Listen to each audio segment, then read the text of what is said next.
In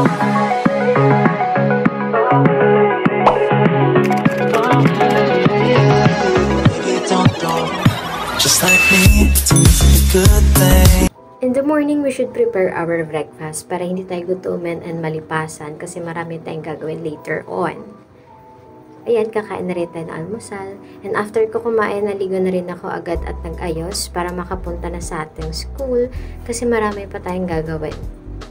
Sa school na ako mga ate. So, inaasikaso ako ng mga papers na gagamitin namin for leadership campaign. Certificates and other stuff na related sa leadership campaign. But as of now is wala pa yung mga residents. So, mamaya babalikan natin sila. Then, mabalik lang din ako sa office para sa aming meeting with SAO. And ayan, nasa meeting na tayo with SAO coordinator. Nag-usap lang kami ng mga important agendas. And after that, kumain na rin kami kasi sobrang gutom na kami. Tanghali na yan, be. Nagugutom na yung sikmura namin. And nag-dessert lang din kami. Another day of preparation. And syempre pumunta tayo sa kain ng tricycle para hindi tayo malit at di sayang oras mga be. After na sa school na ako is nagupitan din ako ng mga kailangan gupitin at nag-prepare ng mga kailangan i-prepare natin for leadership campaign. Yung mga ibibigay natin for the leaders no, sa ating school at kung ano-ano pa.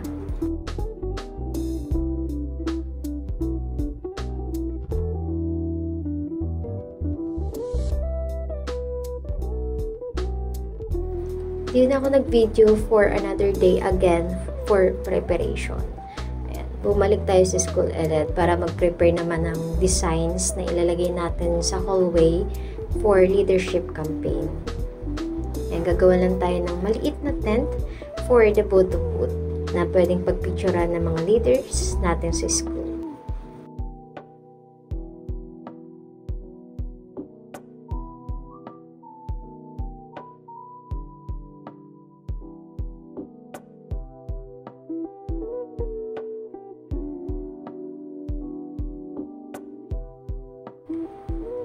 This is the final output and later on gagawa din tayo ng mga iba pang designs na may mga fire din sa gilid and ano pa.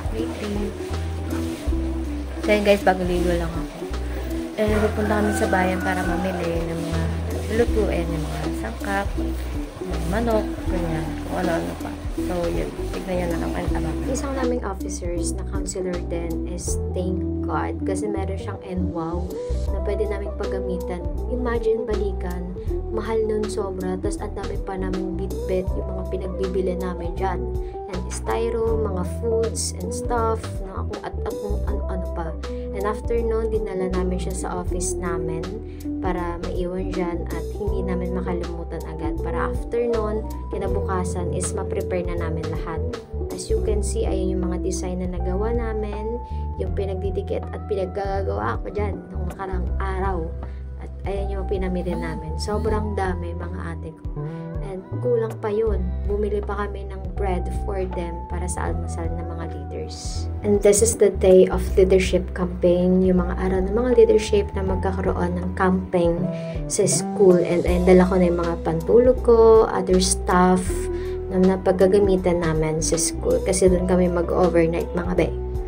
But before that, syempre maaga tayo pupunta na school para mag-design yung mga nagawa nating tent and other stuff. And as you can see, ayun yung mga ginawa ko. And tada, sinisimulan na natin siya. Sinimplahan ko lang yung gawa ko for photo booth since kailangan mag-focus kami sa food kasi magugutom ang ating mga leaders. And as you can see, sobrang kulang ng design. But this is enough since kulang din tayo sa budget. And before mag-proceed sa seminar na mangyayari mamaya, is nagkaroon kami ng flag ceremony na nakapila na ngayon yung mga leaders natin at gaganapin na ang flag ceremony.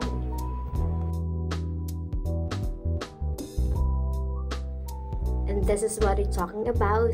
This is the seminar, first seminar of our first day ng ating ANSED or leadership campaign. And as you can see, nagkakaroon na tayo ng collaborations with leaders. And ayan, piniprepare na natin yung food para sa kanila after na seminar.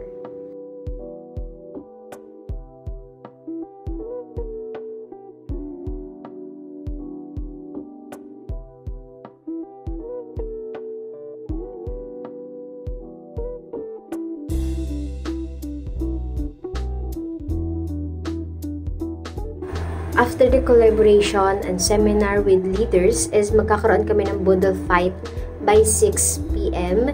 And this is the final moment na hinihintay lahat ng leaders kasi lahat kami ay gutom na at excited na kumain sa ating Boodle fight. Kasi nag-prepare kami ng maraming ulam. Pinakbet, chop suey, hotdog, tilapia, itlog, at kung ano-ano pa. And this is the final moment kasi na-excite na lahat kumain at hindi na makapaghintay. As you can see, na makikita niyo sa mukha namin na sobrang saya namin habang kumakain. Kasi gutom na talaga kami mga shay. At ayan, meron pa kaming pa-cheer-cheer habang kumakain.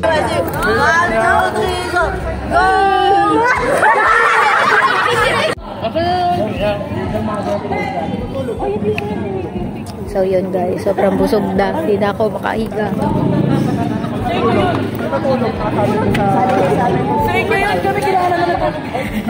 After namin kumain at mag-prepare at mag-asikaso lahat is, ayan, naglatag na kami para makatulog na.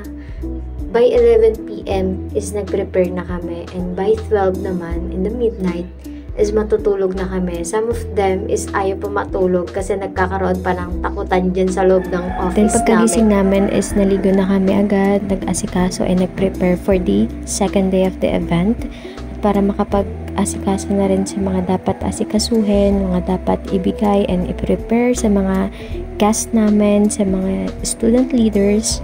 At ayan, as you can see, nakapag-prepare na kami, nagsasalita na yung speaker namin, so and so forth. So guys, this is what I thought. Nagkaka-inspiring talaga yung mga binibigay nilang speech for us na nakaka-help sa amin as a student leader ng City of Malabon University. And after the seminar, yung event na yan is nagkaroon na kami ng bonfire sa gabi at 7 p.m. and we are so excited as a student leader kasi na-curious kami paano ginagawa kasi since hindi naman siya namin lagi ginagawa, and this is our first time na magkaroon ng bonfire sa loob ng university namin. And nung una, nagkakaroon pa kami ng katakutan since baka mamay masunog at mapasa kami and so forth. And we are so happy na magkaroon kami ng bonding sa isa't isa as a student leader. Asira! Par breathing, Asira!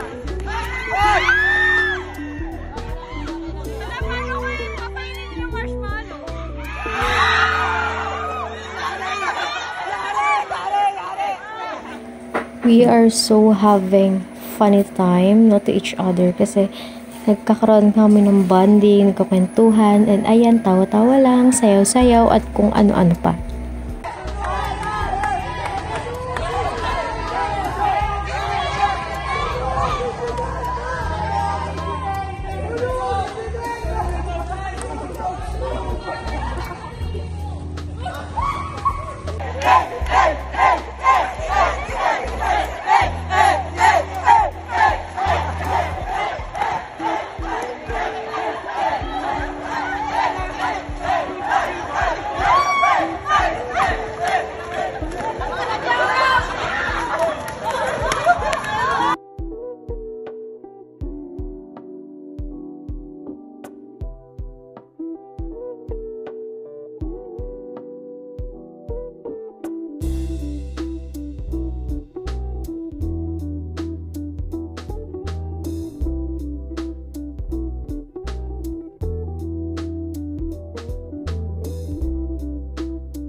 After namin magkaroon ng bonding, pinanatay na namin yung mga apoy na yan.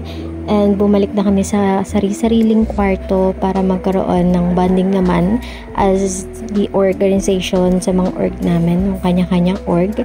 And as you can see, ay nagkakantahan lang kami, bonding, having a little time to each other as a group of organization. Pakanta-kanta lang, kain-kain. Then later on, nagkwentuhan na rin kami. And after that, ready for the step na.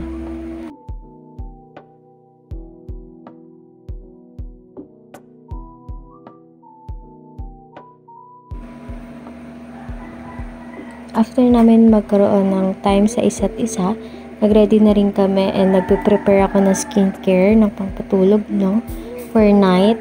And as you can see, ayan yung ginagawa lang namin and ready for sleep na. As you can see, dalawang baon ko na pantulog yan. Baka magtaka kayo kung bakit pa ulit-ulit yung suot ko. But, dalawang terno po yan. And, ayan, ready na for sleep. Nag-share lang din kami para kapag may naiihi, wala nang babangon kasi nakakatakot talaga bangat eh. After the event, the 2 days and kinabukasan is nag-prepare na rin kami para sa closing program and makauwi na kami sa kanya-kanyang bagay. So far, we are so happy na sa mga event at seminar na nangyari sa amin since nagkaroon kami ng bonding to each other as a student leader ng City of Malabon University, and we are so having fun time to each other, guys. So, thank you for watching again. I hope sa mga next pang video is nakahabang kayo lagi. Thank you so much, guys. Mwah! Bye!